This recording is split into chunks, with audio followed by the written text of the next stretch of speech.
and through the Jack Brewer Foundation, he's a big advocate for fatherhood initiatives.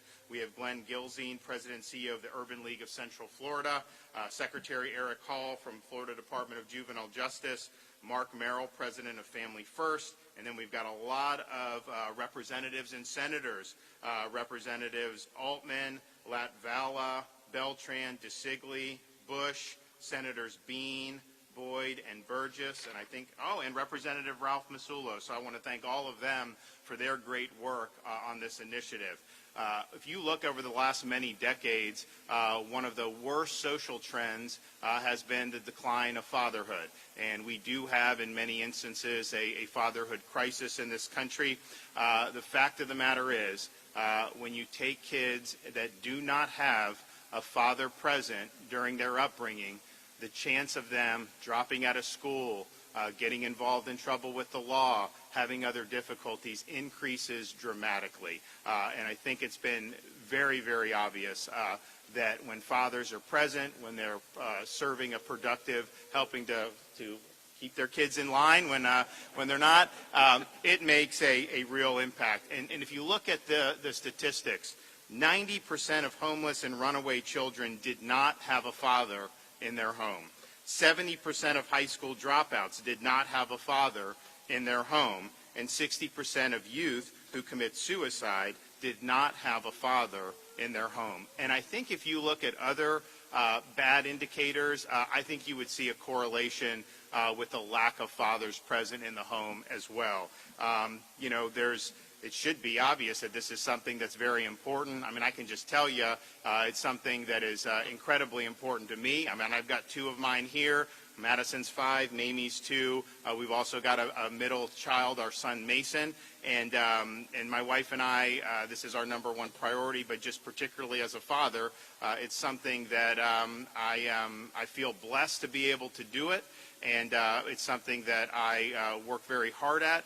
People will sometimes ask me, man, when do you get a time to rest? I see you all over the state doing all this great stuff. You need to go home and rest. And I just tell them, I do not rest when I'm at home, okay? I'm working and we're doing, but it is something that's very rewarding, and it's something that we want to stand up. It's something that we, that I think everybody, you get a lot of fulfillment, but it's just the right thing to do. You have responsibilities for your kids, and you need to be present, and you need to be there offering a supportive role. Now, there's some who say that this is not that important. There was actually an article, a column in the New York Times that said, it was titled, "The Nuclear Family Was a Mistake." And you have other people that kind of poo-poo the idea of father. I just want to be sure in Florida, we are not going to be following this propaganda. We're going to put programs in place that support fathers and help families stay connected and engaged with each other. And that's why we're here today. I'll be signing HB 765, which helps support 7065, which helps support fathers and encourage their active participation in their children's lives. And we had a great legislative leaders bring this across the finish line, including Speaker Sprouls, so we want to thank them. But they also, not only are there good initiatives, this comes with funding that will help make those initiatives effective. So this bill is tied to $70 million in funding to provide a wide array of family and youth support through our Department of Children and Families, as well as our Department of Juvenile Justice, and they will be working very closely to support fatherhood throughout our state. At Department of Children and Family, this bill is going to create a statewide awareness campaign to call attention to the importance of responsible fatherhood and to equip fathers with resources to stay engaged in their children's lives. This will also provide funding, grant opportunities for nonprofit organizations such as Coach Dungy's All Pro Dads organization that use evidence-based parenting education to help fathers stay engaged and to connect with their children. The bill also will support case managers who will help fathers find employment, transition from incarceration, and to better manage their obligations. The bill also supports and creates mentorship programs at the Department of Juvenile Justice for at-risk youth. And through many of their existing programs, DJJ helps young men develop social, emotional life skills that will prepare them for future success. But this bill takes those programs to the next level by increasing mentorship opportunities for at-risk youth.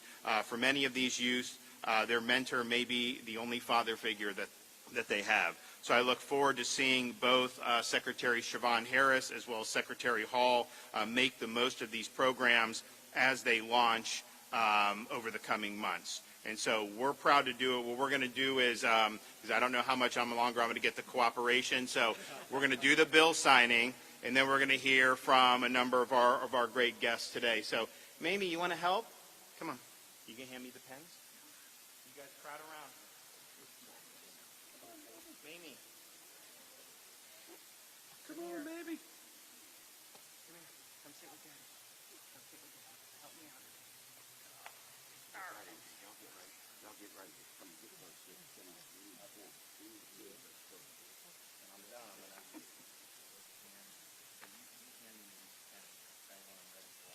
you do that?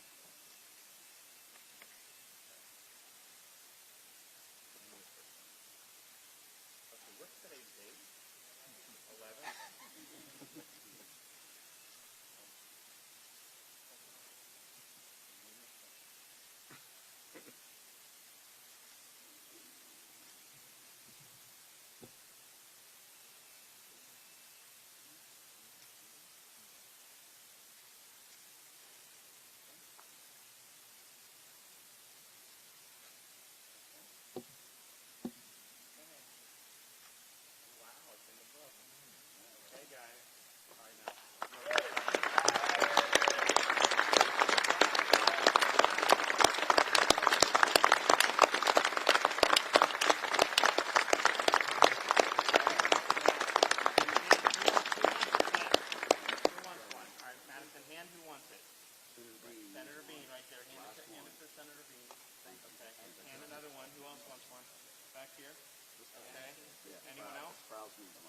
Speaker.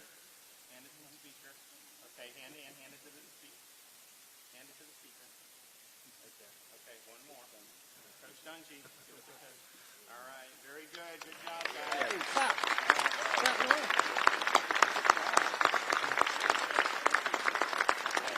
All right, now let's hear from our great speakers. Hey, all right. Hey, your kids got some good comments. Okay. All right, so we're going to first hear from our Speaker of the House, who not only has worked hard in this realm, particularly working with nonprofit groups like Coach Dungy's, but also really putting his money where his mouth is, not only on this, but also promoting adoption and foster care throughout our child welfare system. Speaker of the House, Chris Sprouls. Thank you, Governor. Thank you, Governor. I thought about, it's so great to have your two beautiful little girls here. I thought about bringing my two boys. They're 5 and 6, but my wife said the chance of a headlock mid press conference was pretty high, so we didn't do that. But it's really great to be with you here today. What a special day. The governor's done so many bill signings. We've had the opportunity as legislators to do so much great work over the past 2 years. I can tell you, for me personally, none of them have been quite like this. Not that they haven't been big deals, not that they're not going to make Florida a different place 25 or 30 years from now, but there is nothing more important than the future of our children. And we can help them when they're adults get a job, and we can help them when they're in the university get the right kind of education, or when they're in K-12 to make sure the curriculum is the right one.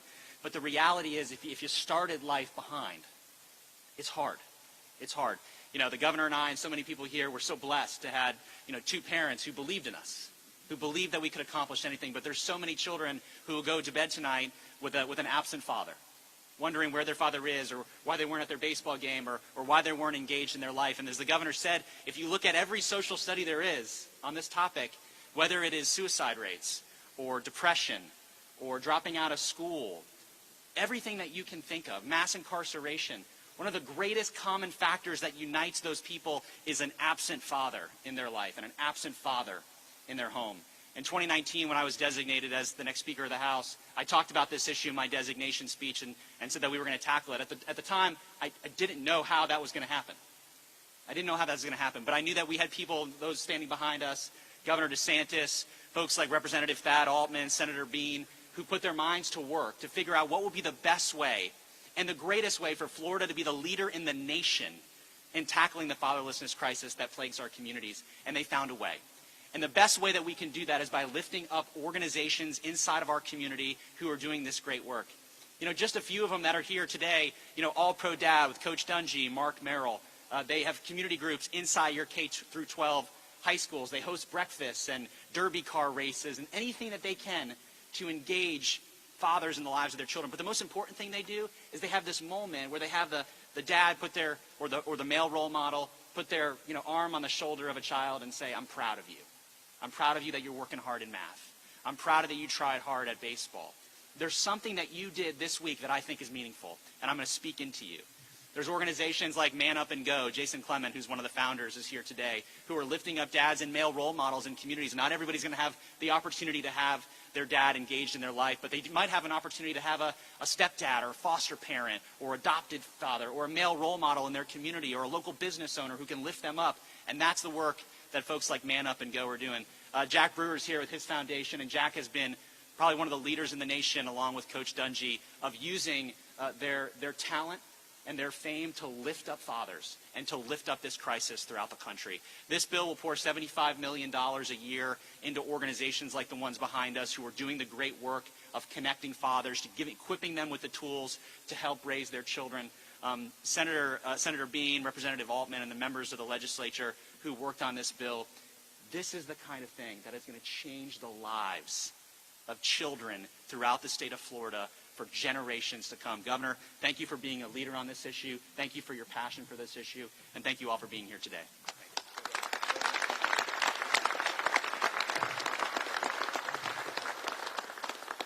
Well, thanks, Speaker. And I would note, too, so they did this, they did some other stuff, did a big tax package, which we'll talk a little bit about more in the ensuing weeks. But one of the things they did in the tax package, and this was not my idea, but I think it's a good idea, is starting July 1st, no tax on diapers. And so you saw, I got 2 out of diapers, but I've got 1 in diapers. And, you know, when inflation hits, you can't just stop doing diapers. It's kind of something you just have to do. And so so that's going to actually help a lot of families who have really young kids help to deal with really inflation that we've not seen in the past 4 decades. I want to, in a minute, bring up Coach Dungy. You know, when I became governor, first time we did the budget, there was some money in there, not like an earth-shattering amount, but there was money in there for some of the things that All Pro Dads is doing. And, you know, a lot of times when I look, some of these private organizations, you know, how much we should be funding or not, it's a question about whether that's appropriate, then what are they going to do with the money, all this other stuff. So there is definitely a high bar. It's not like we've never done it, but a lot of times we say, hey, that may be a good cause, but probably not appropriate to just have the state, you know, giving money in that regard. But on this one, I'm looking and I'm saying this is exactly what we need to be doing. And although we have different types of state agencies, at the end of the day, an organization like this is going to be much better suited to be able to actually get into these communities and make a big difference. And so, I think he called me. He's like, "Hey, I'd love you to do it." And I'm like, "Yeah, don't worry about it. We're good. It's important." And I really appreciate the job that he's done in doing this. I mean, obviously he could be doing a lot of other things, but he's got a passion for this. And I think that when you're somebody who's doing the Lord's work, we need to be supporting that. And so I'm proud to be able to introduce today Coach Tony Dungy.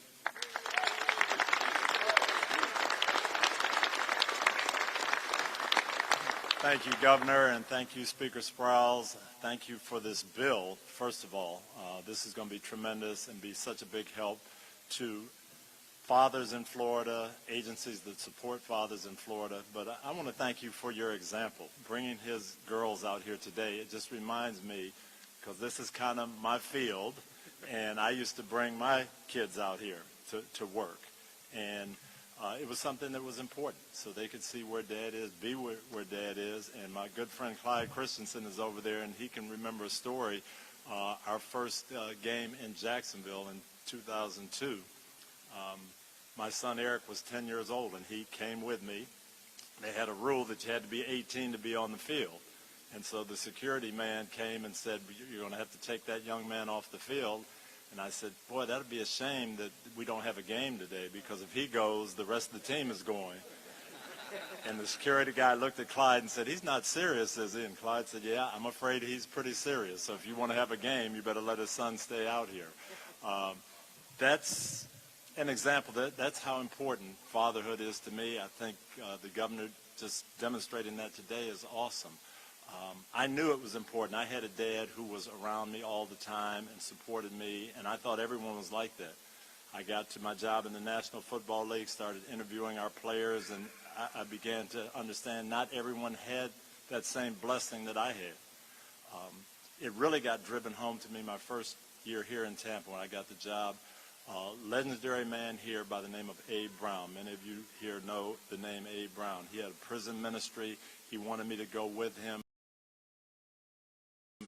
And I went on the first trip expecting to see grizzled, hard, tough, older guys.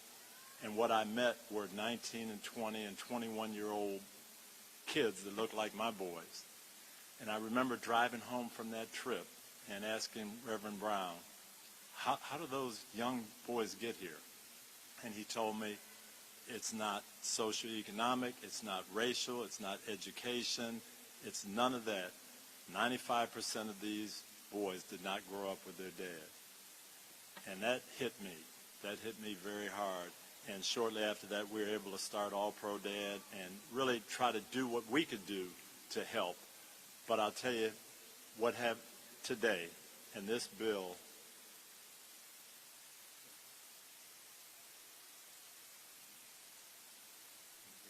Yeah, I got one young man there that.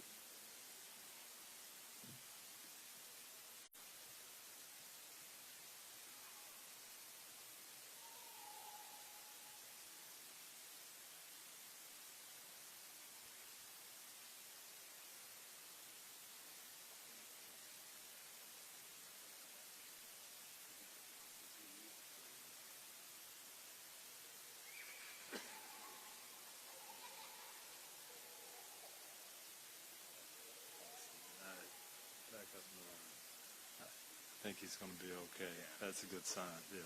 Locked his knees up a little bit when he was standing there. But it is just so important, and I just want to thank all of these men and women behind me, everybody who's been behind this, because it's going to allow groups like ours, people like you, to do great things for our fathers here in Florida. So thank you very much.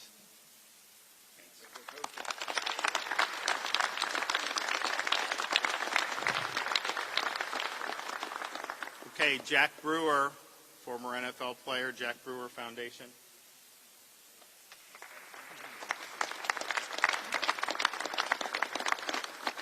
Wow, thank you, Mr. Governor, Speaker Sprouls, my brother, Tony Dungy, the man who I think all of us who had the opportunity to play in the NFL, he's like a father to us, whether we get to see him or not. I have to tell you, I'm pretty emotional right now. Looking at my boys. Come over here, boys.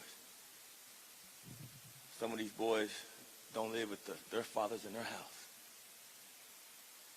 I was just at a juvenile facility in the Everglades about 2 weeks ago. I walk in that facility and see these boys with no shoes that can fit their feet. I look them all in their eye and I ask them, how many of you, there's 80 of them in there, how many of you were raised with your father? And only 5 raised their hand. I was in a prison in Moorhaven yesterday ministering to about 1,000 men in the penitentiary. And I asked them how many of them had their father in their lives, and I think we're almost at 90% fatherless. This is the crisis of America today. This is the civil rights movement of our time. And Governor DeSantis, you just done something that the entire country needs to follow.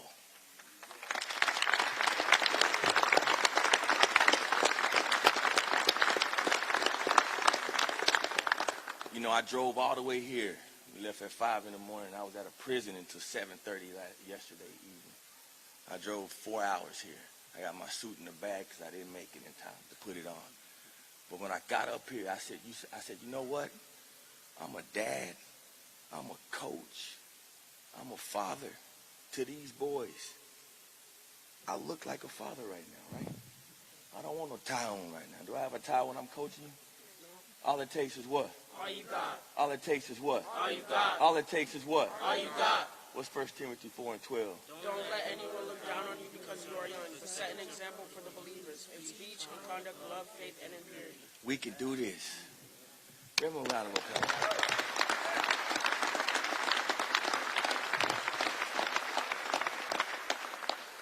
With bills like this and leaders like the men behind me, we can change this nation. Many talk about unity, but they're not willing to have the courage to go the extra mile, to be the voice of the voiceless. You know, the last verse in the Old Testament says that he will turn the hearts of the father to the children and the hearts of the children to the father. He left that message to us all because this is the answer. 71% of our kids that drop out of high school are fatherless. Over 90% of our kids that are homeless, teenagers, are fatherless. When we talk about mental health, our mental health issues are coming because we have fatherless children who are getting indoctrinated in our public schools.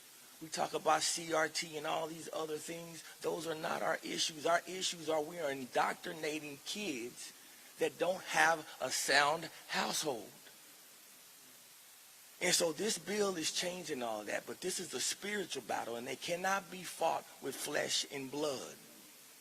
You need a father, you need the order of God, and that is what this bill does. And that's why I'm so proud to be a Floridian. I'm so proud to be able to speak on these type of platforms, and I will continue to each and every day serve these kids. Just like this is my son right here, but all of them are my son. I feed them the same way I feed my son. We pick them up to school and drop them off the same way. And this bill is just not about someone giving you some money. It's about calling all you dads out there and you moms to hold your husbands, your boyfriends, your sons, your fathers. Hold them accountable because they need to be reaching out to some other kids. We got 18.6 million fatherless kids in this country. In the state of Florida, we got over 700,000 fatherless kids. We can't fix this problem with just this bill. We need to work with our hands like Jesus told us to do. Serving the sick, touching the brokenhearted, and visiting those in prison. We must all be held accountable, and it starts today behind the leadership of this governor that I love. In Jesus' name, thank you.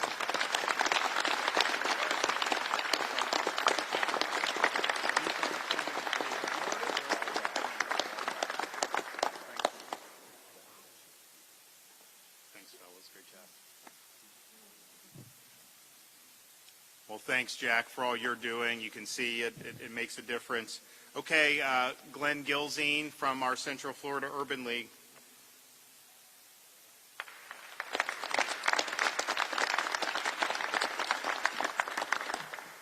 Wow. Wow, if you're not motivated, if you're not excited after that, I don't know. Well, good morning. My name is Glenn Gilzin. The ultimate goal of our organization, the Central Florida Urban League, is to end generational poverty. And as I stand before you today, I'm proud to say that House Bill 7065 represents that monumental step to realizing this goal. Together as a community, we're building the foundation via education to provide the resources and opportunity our young adults and fathers take the steps they need to uplift themselves out of this never-ending cycle. With this bill, the state will be providing nearly $70 million towards funding programs which will help two interconnected parts of our society. It will help our fathers become more self-sufficient, active, involved in their families' lives, while increasing support for youth in the justice system at the same time. So when both a father and a mother is present in the home, families are stronger. Some fathers receive support from this bill will come from job skills training. My organization is evident that higher skilled, higher paid jobs result in an improved financial situation, which alleviates a major burden on the family. Other fathers and will benefit from mentorship programs, as Jack just mentioned, And the mentors will provide self-esteem, giving fathers the confidence they need to develop into loving parents. Also, this bill is critical in supporting children aging out of the justice system, and for these youth, it provides increased amount of education support available to ensure that they receive every opportunity to succeed. I truly believe that education is the solution to many who are face issues. I truly believe that education is the solution to many issues we face as a society. Education comes in many forms, but by empowering our fathers, our youth with the knowledge they need to better themselves and our community as a whole. I would like to close by thanking Governor DeSantis, House Speaker Sprouls, Senate President Simpson for their leadership on this bill. The hard work and dedication to our underserved communities will have a positive impact for generations to come. Thank you.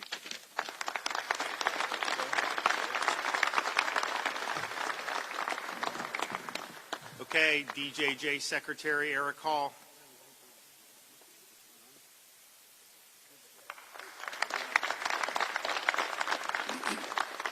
Good morning. So let me start. I want to thank the governor and I want to thank the First Lady for your dedicated commitment to Florida's children and families. I think this legislation helps to reinforce that commitment and really the leadership that you've been showing to support, again, transforming opportunities. I want to thank the Speaker and the legislature for bringing forward this legislation so that it really challenges us to see how we double down on supporting our young people.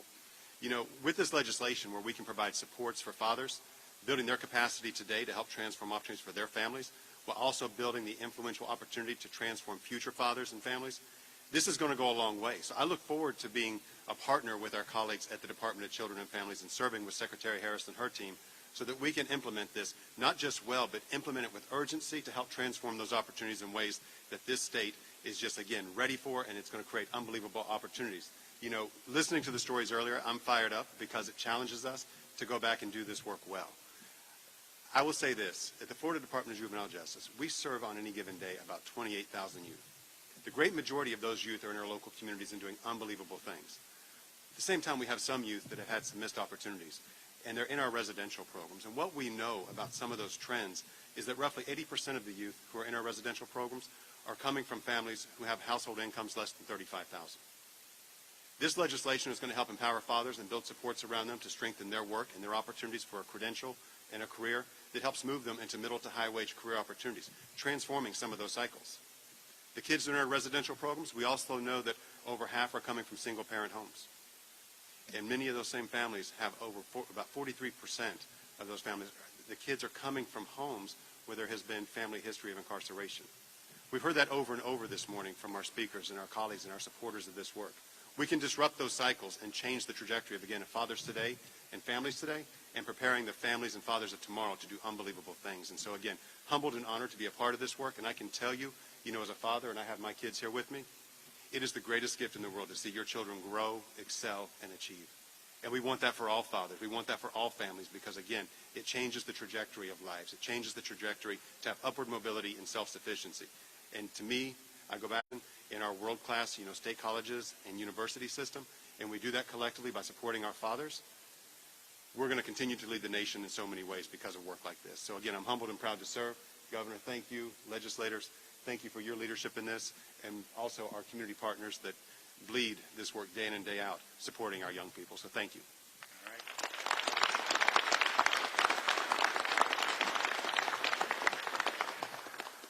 Well, this is important, and I think this is shows strong support from the state of Florida. Obviously, just this bill's not going to solve everything, but I think it can help, and I think empowering communities, empowering groups like you see with Tony Dungy or Jack Brewer, I think is going to make a real difference.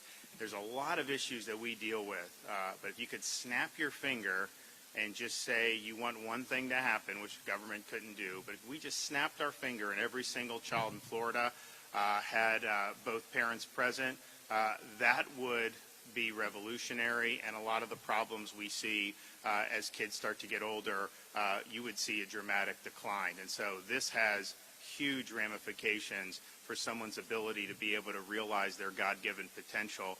And so we've shown our commitment. I think the state of Florida, to any dad out there who may not be engaged, you know, we want to be able to support.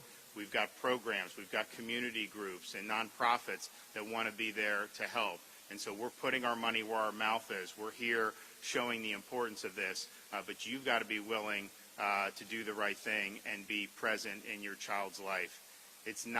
You're not a man by leaving your kids hung out to dry. You need to be there. It takes a lot of responsibility. It's not easy. It takes a lot of time and effort, but that is what we are called upon to do, and we want to make sure that every single kid in Florida has their father present. And if we can do that, I think it's going to be huge for the vitality of our communities now and into the future. So thanks everyone for being a part of this. Thanks to the legislature. Thanks to our nonprofit groups. It's an honor for me to be able to sign this. And this is the type of stuff that doesn't always get the headlines on a daily basis. But this is the type of stuff that is so meaningful in the lives of so many people that the ramifications are really significant. So God bless everybody. And I'd be happy to. Yes, ma'am. Off topic, I assume, right? Okay. Senator Brandis' effort to force a special session on property insurance. Senator Brandis just told me that he will get the 32 signatures that he needs in order to go to the next step. Do you support his efforts? And if yes, why not just call a special session? Well, I do. I think Jimmy Boyd is here. Jimmy, do you want to say anything about it? I think, I told him, let's get the product together, and once we have something that will go, we got to go. So I absolutely support what Senator Brandis is doing. I think it's just a matter of, as you remember, it kind of fell apart at the end of the session. So we just want to make sure that we have a product that will pass muster and that we can get through. So I think what he's doing is the right thing, and we have we've got to be honest with people. We're in a big period of inflation, so all this stuff is going to go up. But on the property insurance in particular, clearly, we have dysfunctions in that market that could be fixed. You've already seen different insurers go out. We need to have a vibrant market where people are able to get policies at an affordable rate. So I thank him for what he's doing. I think we will get there. Jimmy, do you want to talk about any progress you're having? Thank you, Governor. I would concur, and basically what the Governor said is the case. We need to have a program that all of us can agree on, that most importantly saves Floridians money. It's out of control. We've got to get our arms around it and have to solve it for our constituents, and the Governor's shown great leadership on this. We'll get there, I'm sure. So stay tuned for us.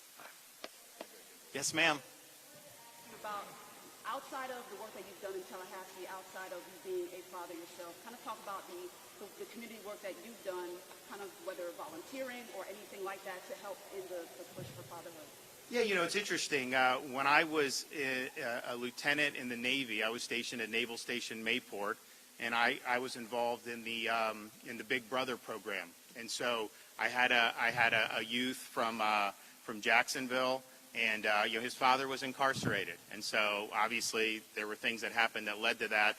But even if the father wanted to be present, he was serving a sentence. And so we were able to do that. And I remember, like, when I first started doing it, I was relatively new to the area. And I remember when I met my wife, she was a TV person, and so I remember bringing him to the studio. It was like this huge thing to see people on TV, and he had seen Casey on TV before, and so he was kind of starstruck with that. But what ended up happening is he ended up joining the Navy and was doing very well. And so those are the types of things where you can make an impact. If not every kid has the option, obviously terrible things happen. Some fathers make bad decisions and ending up having to serve time. There's things that just happen in life, as we see. Life can be very fragile. You never know what's going to happen. So there's other reasons why a father might not be present. So if that isn't possible, those types of programs, can make a real difference. And so it was something that I was able to do, as a younger guy, and it's meaningful, and it's something that I would just encourage people. If you can be somebody who can be a mentor, or somebody that can be of assistance to somebody that doesn't have that father in the home, doing that is going to have huge benefits down the line. And I think a lot of people always want to know, like, how can I help? What can I do to help my community? You have such a great spirit throughout Florida of people. Sometimes they just don't know what would be the most effective. And there's a lot of great things to do, don't get me wrong, but that being a mentor, being there for kids who need it, it makes a big difference. Yes, sir.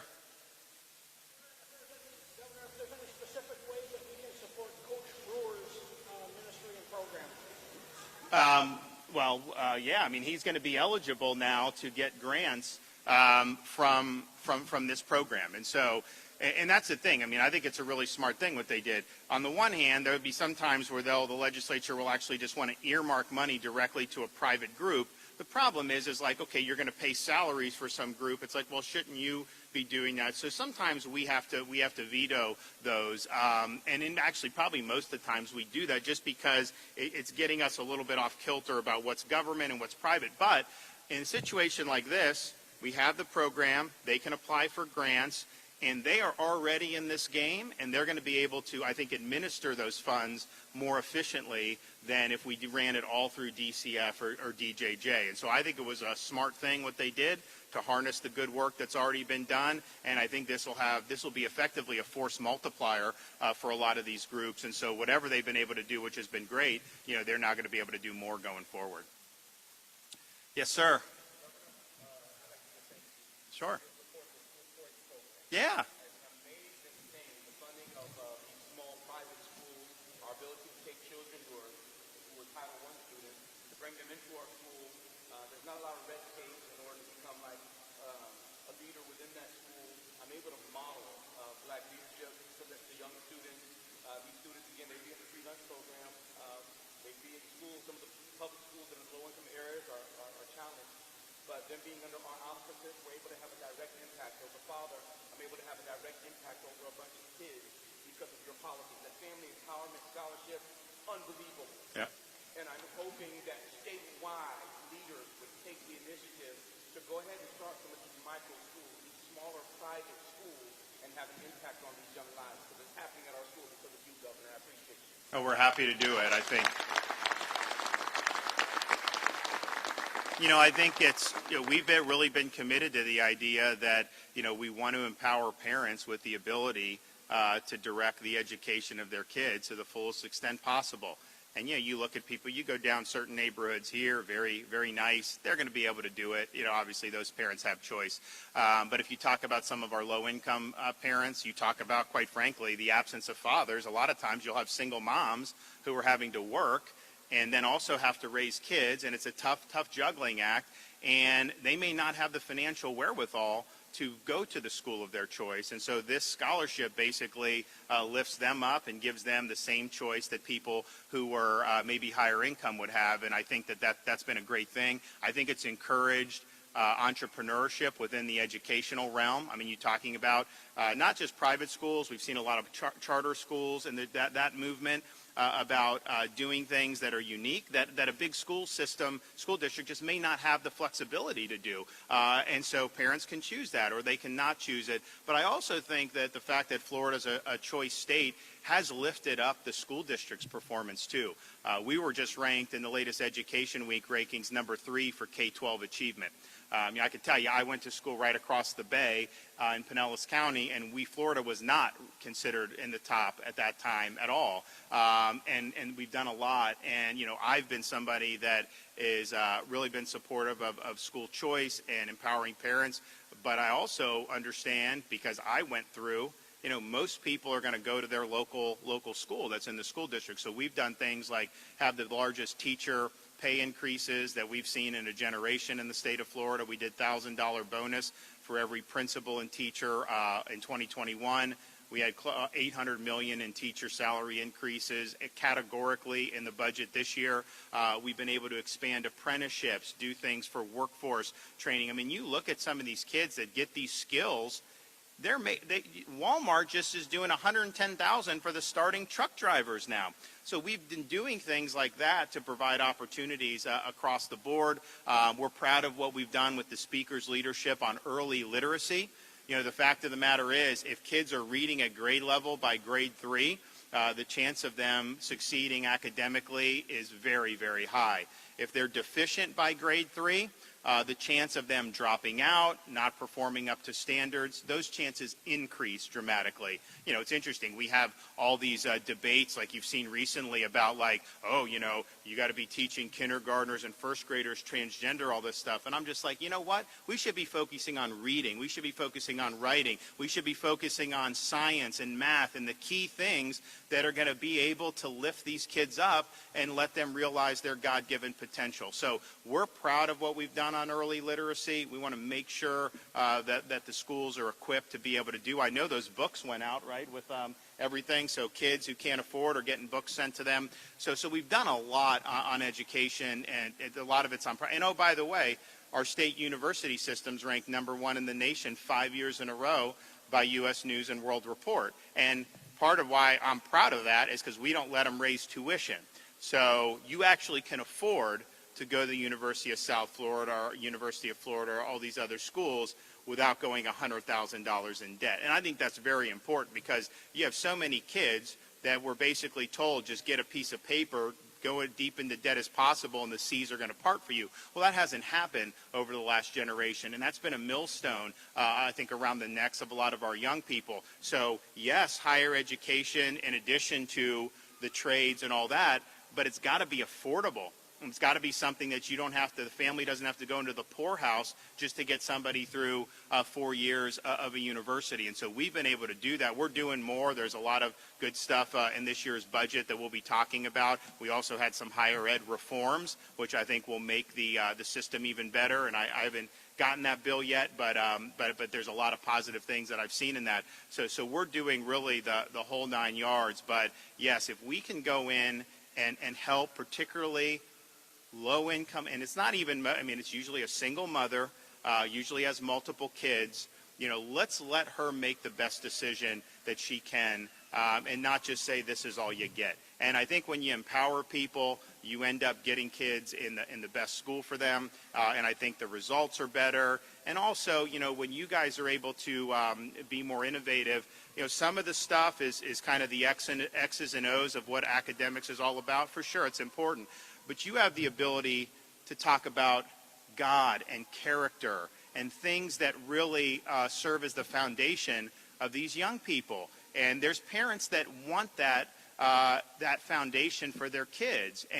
But if you don't make enough money, what? You just don't have options? No, in Florida, we're saying you have the options to do that. And so I think that overall mission is lifting people up. And I think we've really been the model across the country for what it means to meaningfully stand by parents, meaningfully empower parents, and then in the process, create an educational system that's performing, you know, much better than it would have without those meaningful supports and choice. Okay, everybody, thank you. God bless.